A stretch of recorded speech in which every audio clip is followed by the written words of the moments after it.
नमस्कार। स्वागत है आप सभी का आपके अपने YouTube channel class 10th mathematics में। उपस्थित है आज हम नया चैप्टर लेकर।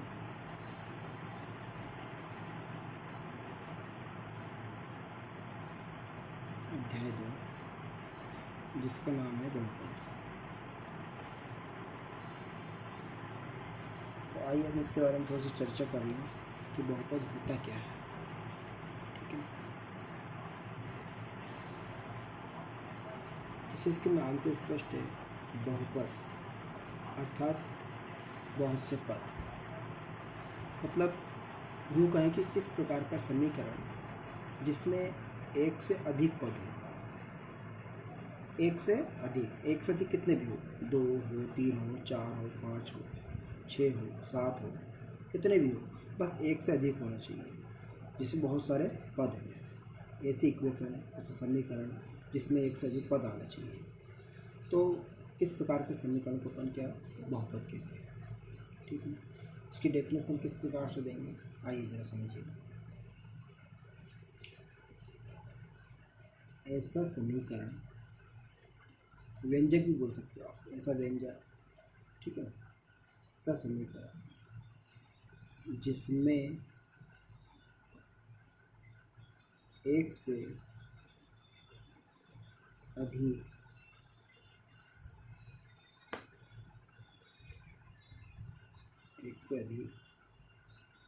पद हो, एक से अधिक पद हो, उसे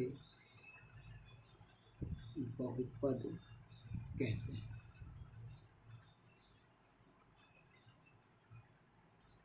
से अब हम बहुपद के प्रकार की बात करते हैं। बहुपद के प्रकार, देखिए बहुपद के प्रकार निम्न प्रकार के हैं। सबसे सर्वप्रथम आता है रेखीय बहुपद। रेखीय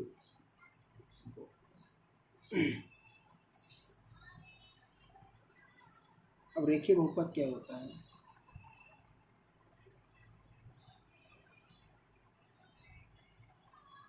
ऐसा समीकरण,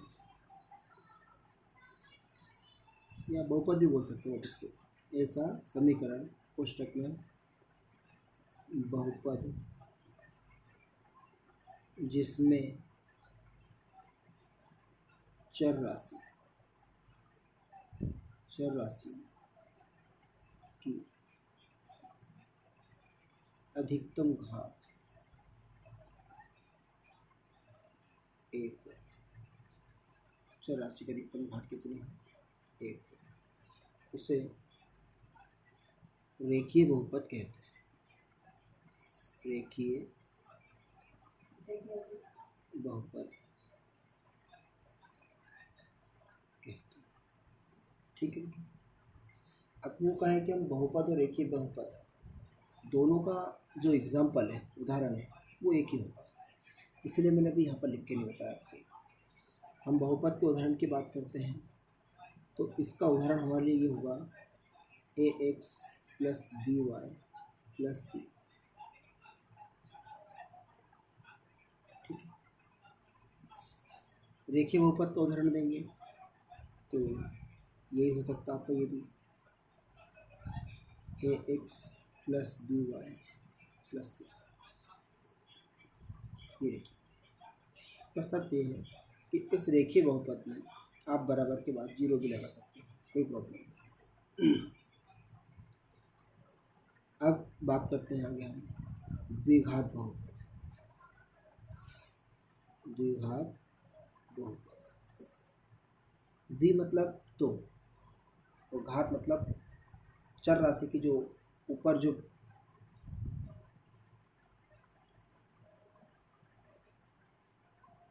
चर राशि की जो अपन घात लगाते हैं, पावर लगाते हैं, वो उसकी घात कहलाती है। जैसे उदाहरण के लिए फॉर एग्जाम्पल, चलिए डेफिनेशन लिखते हैं पहले। ऐसा बहुपद जिसमें चर राशि की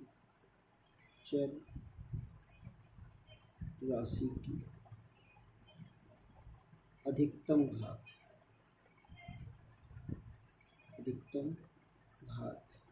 2 हो, चर राशि का अधिकतम घात 2 हो, उसे द्विघात समीकरण या बहुपद कहते हैं। उदाहरण, इसका एग्जाम्पल चेंज होगा। कैसे? क्योंकि अपने को द्विघात बहुपद का समीकरण बताना है, उदाहरण बताना है, तो द्विघात का उदाहरण कैसे रहेगा? चलिए ध्यान देना।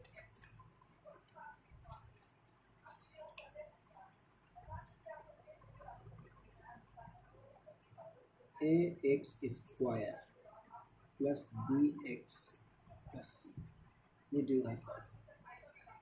इसी प्रकार त्रिघात बहुपद,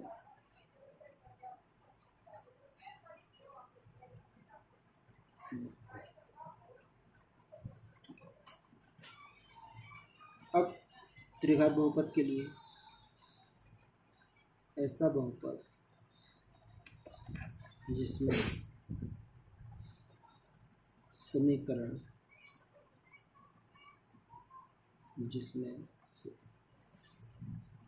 चर राशि की अधिकतम घात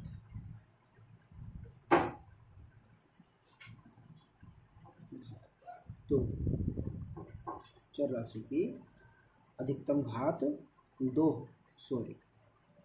हो, उसे त्रिघात बहुपद कहते हैं।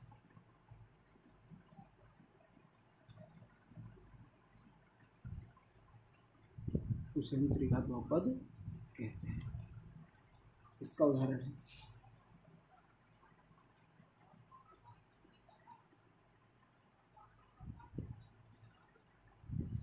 ax³ plus bx² plus cx plus d, ये त्रिघात का उदाहरण है। ठीक है। अब हमें इस चैप्टर को आगे पढ़ने के लिए हमें ये चीज़ों का ज्ञान होना बहुत ज़रूरी है। ये डेफिनेशन का ज्ञान होना बहुत ज़्यादा ज़रूरी है बेटा।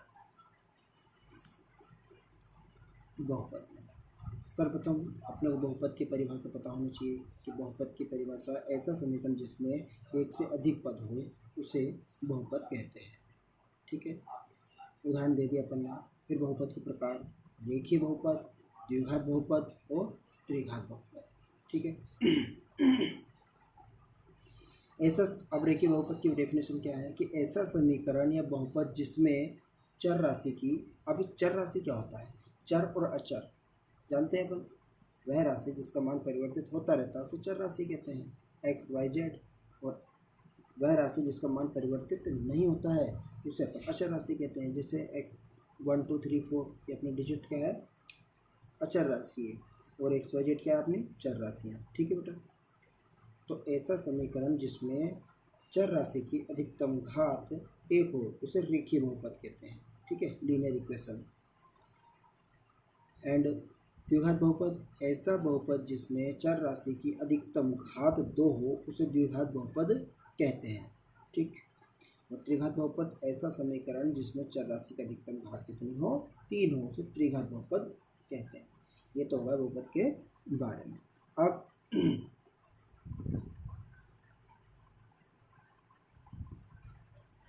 इससे आगे हम बात करते हैं चैप्टर में जो अपने को पढ़ने को मिलेगा बेटा इस चैप्टर में।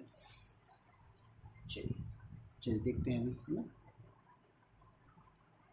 चलिए बेटा, अब बात करते हैं हम द्विघात बहुपदों के शून्यक।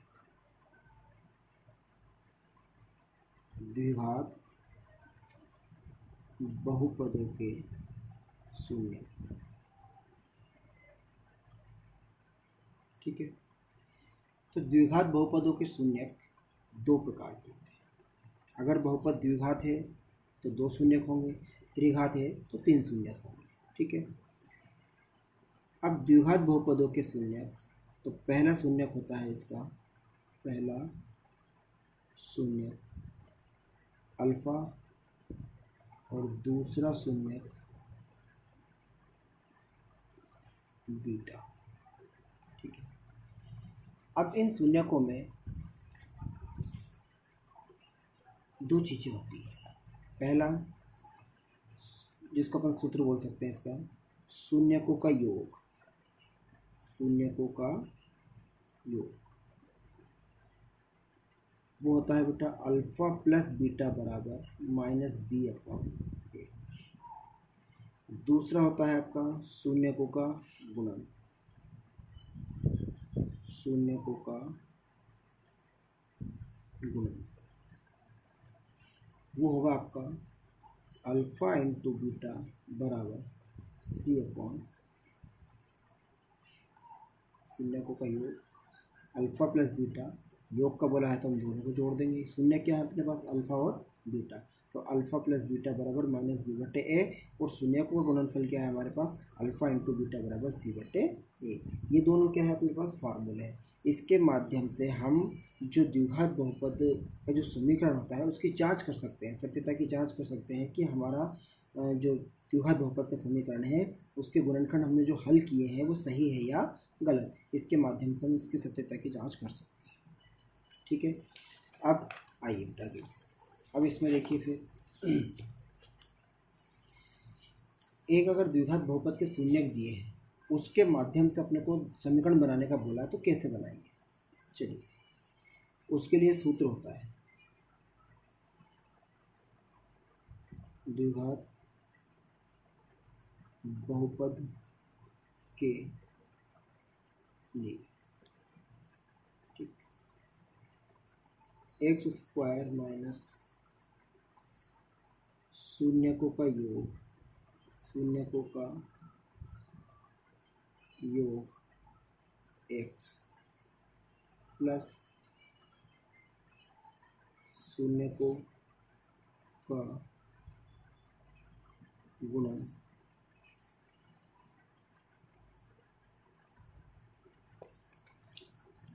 बराबर शून्य लिख सकते हैं, कोई दिक्कत नहीं। ठीक है, गणितीय रूप में लिखना है तो x square minus alpha plus beta x plus alpha into beta बराबर जी। इसके माध्यम से हमें शून्य को जो शून्यक दिए गए हैं उसका हम बहुपद ज्ञात कर सकते हैं। ठीक है बेटा, इतनी चीज़ों की आवश्यकता अपने को इस चैप्टर 2 में पड़ेगी। अब इसके बाद आइए हम सवाल की ओर बढ़ते हैं। इस वीडियो में इतना ही, मिलते हैं नेक्स्ट वीडियो में। जब तक के लिए thank you so much, good bye, take care. अगर वीडियो पसंद आया तो like share and comments. Thank you so much.